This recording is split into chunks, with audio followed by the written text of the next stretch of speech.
তো অসুথী ত্রিপুরা। অসুথী ত্রিপুরাপাড়া সরকারি প্রাথমিক বিদ্যালয়।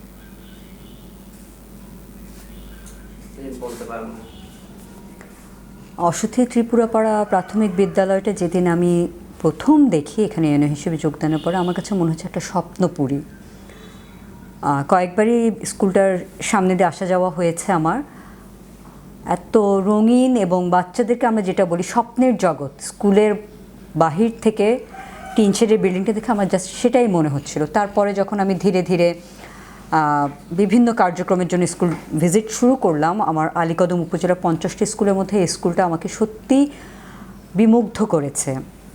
বাচ্চাদেরকে স্কুলের সবগুলো কাজে সন্নিবেশ করা এবং প্রত্যেকটা টিচারের মধ্যে যে আমি বন্ডিংটা দেখলাম সেটা সত্যি প্রশংসনীয়। ওনারা একই রকমের ড্রেস পরে আসছেন এবং বাচ্চাদেরকে নিয়ে ওনারা খেলা করছেন, বাচ্চারাই স্কুলের বাগান করছে। এবং ছোটোবেলায় আমরা যে স্বপ্নের জগৎটায় বিচরণ করি, যেই পাঠ্য বইয়ে যে ছবিগুলো দেখলাম, স্কুলের পাশ দিয়ে সুন্দর নদী বয়ে যাচ্ছে, এই স্কুলটা হচ্ছে সেটার একটা জাস্ট বাস্তব চিত্র।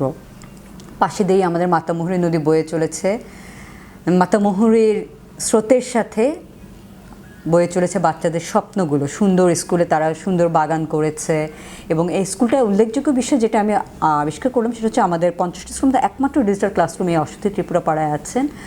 এবং এই স্বপ্নের কারিগর হিসেবে যদি আমি বলি লেডি উইথ দ্য ল্যাম্প, এবং যিনি নেতৃত্ব দিচ্ছেন আমি অবশ্যই হেডমিস্ট্রেস জয়নবারার কথা আমি উল্লেখ করব, কারণ উনি এর আগে যে স্কুলটাতে ছিলেন চম্পটপাড়ায়, আমি সেখানে গিয়েও দেখলাম যে একটা মানে ইনোভেশনের ছোঁয়া উনি রেখে এসেছেন। এবং এই স্কুলে ওনার টিচারদের সাথে বিভিন্নভাবে আমি কথা বলে জানলাম যে উনি আসলে সবাইকে স্বপ্ন দেখতে অনুপ্রাণিত করেন।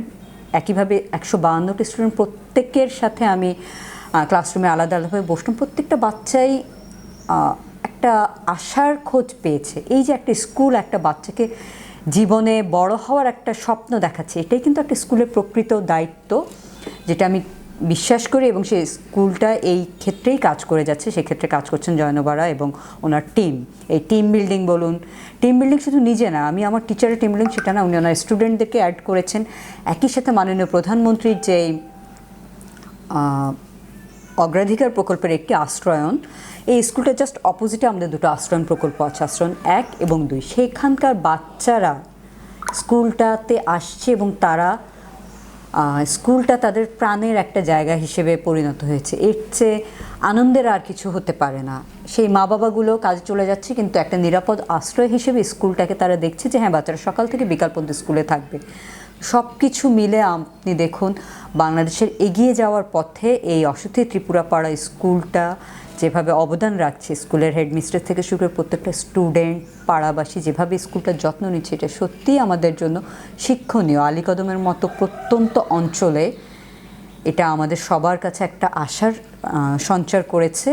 এবং আমি এনও হিসেবে যোগদানের পরে যে অগ্রযাত্রায় আলীকদম নামে কর্মসূচিটা শুরু করেছি, এটা এগিয়ে নেওয়ার পথে আমার 50টা স্কুলের প্রত্যেকটা প্রাথমিক স্কুলের হেডমিস্ট্রেস, হেডমাস্টার, টিচাররা আমাকে সহায়তা করছেন, আমি আন্তরিকভাবে কৃতজ্ঞ। একই সাথে আমাদের এই অঞ্চলে, এই পাহাড়ি অঞ্চলে যেই দানশীল ব্যক্তিরা তার মনের উদারতা, অন্তরের উদারতার পরিচয় দিয়ে স্কুলের জন্য জায়গা দান করেছেন, তাদের প্রতি আমি আন্তরিকভাবে কৃতজ্ঞ। ওনারা দান করেছেন বলেই আমাদের সরকারের অর্থে এত সুন্দর করে আমরা একটা স্বপ্নালয়, আমি বিদ্যালয় বলবো না, আমি স্বপ্নালয় তৈরি করতে আমরা সক্ষম হয়েছি।